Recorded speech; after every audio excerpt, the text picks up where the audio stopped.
I'm really excited that we now have a focus on consent in society, and it's a very unfortunate instance such as Belfast rape trial that has contributed to those conversations, but the fact that we shut down O'Connell Street and we shut down various streets around the country as well to demand a reform of the sexual assault process.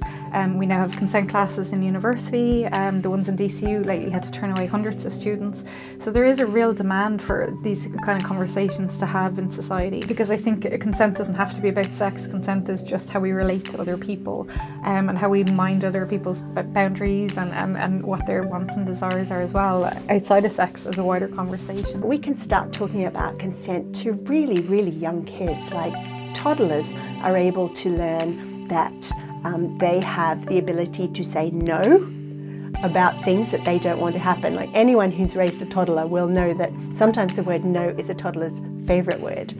And that is one of the basic building blocks of consent.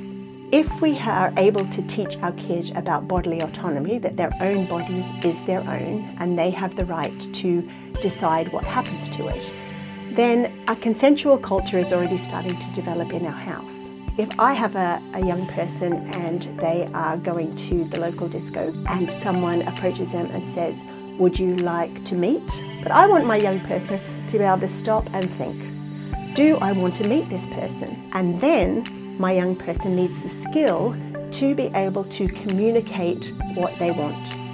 Okay, so these skills, we can start developing them in our home if we give our kids a chance to answer questions about what they want instead of forcing them to do things that a parent is asking them to do.